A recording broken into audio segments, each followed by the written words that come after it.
2026 का syllabus update हो गया है बायोलॉजी का। तो देखते हैं क्या ओल्ड एनसीईआरटी से पढ़ना है, क्या न्यू से पढ़ना है और क्या थोड़ा सा अलग पढ़ना पड़ेगा। सबसे पहले बात करते हैं जीव विविधता वाले चैप्टर की।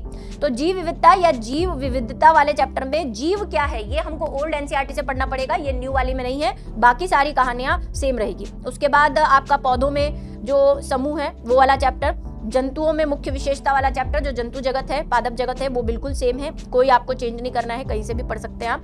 उसके बाद जंतु में, पौधों में, संरचनात्मक संगठन में आपको यहाँ पे प्रैक्टिकल सिलेबस दिया हुआ है। तो प्रैक्टिकल सिलेबस में कुछ प्रैक्टिकल से रिलेटेड चीजें आपको पढ़नी पड़ेगी। साथ ही में कुछ नए कुल जैसे मालवेसी, क्रूसीफेरी, लेग्यूमिनेसी, कंपोजिटी और ग्रेमिनी कुल आपको पढ़ना पड़ेगा, क्योंकि ये आपको ना तो ओल्ड में मिलेगा ना न्यू में मिलेगा। ये आपको अलग से कहीं से सर्च करके पढ़ना पड़ेगा, जो हम आपको पढ़ाएंगे। उसके बाद जंतु उत्तक आपको पढ़ने हैं और कीट के अंदर आपको कॉकरोच पढ़ना है, ये दोनों अलग है आपको, ये आपको ओल्ड एनसीईआरटी से पढ़ना पड़ेगा।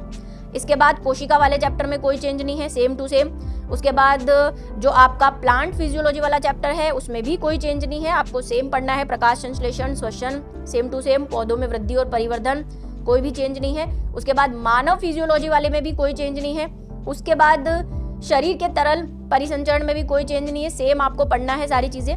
उसके बाद उत्सर्जन व उत्पाद वाला जो चैप्टर है उसके बारे में भी कोई चेंज नहीं है, सेम आपको पढ़ना है। उसके बाद गमन संचलन में फिर से एक चेंज है, यहाँ पे आपको प्रैक्टिकल सिलेबस से रिलेटेड चीजें पढ़नी है, यानी कि प्रैक्टिकल जो आपको करवाया जाता है बोन्स का, उसको और उससे रिलेटेड जो क्वेश्चंस है वो भी आपको आने चाहिए। इसके बाद तंत्रिका नियंत्रण में कोई चेंज नहीं, रासायनिक समन्वय में कोई चेंज नहीं। उसके बाद आ जाते हैं हम 12th की तरफ। तो पुष्पीय पौधों में लैंगिक प्रजनन में कोई चेंज नहीं है, मानव प्रजनन में कोई चेंज नहीं है। उसके बाद जनन स्वास्थ्य में कोई चेंज नहीं है, आनुवांशिकता वाला कोई चेंज नहीं है, ये आप कहीं से भी पढ़े, पुरानी में से नई में से कोई आपको इसमें चेंज नहीं करना है। विकास वाले में भी कोई चेंज नहीं।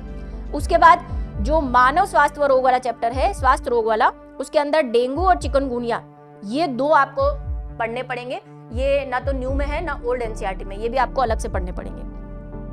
इसके बाद जैव विविधता वाले में कोई चेंज नहीं है, पारिस्थितिकी वाले में कोई चेंज नहीं है। उसके बाद लास्ट चैप्टर की बात करते हैं, जैव विविधता व इसका संरक्षण। उसमें रेड डाटा बुक आपको अलग से पढ़नी है, ये भी आपको ना तो न्यू में मिलेगी ना ओल्ड में, ये आपको अलग से ऐड करके पढ़ना पड़ेगा। तो 2026 का सिलेबस तो आ चुका है, यानी कि एग्जाम की तैयारी जोरों शोरों से करनी पड़ेगी। बायो में से 360 में से 360 अगर लाने हैं, और ये जो एनसीईआरटी में चीजें नहीं है वो कहाँ से पढ़े, तो उसके लिए हम बैठे हैं, हम आपको करवाएंगे 360 में से 360 की तैयारी।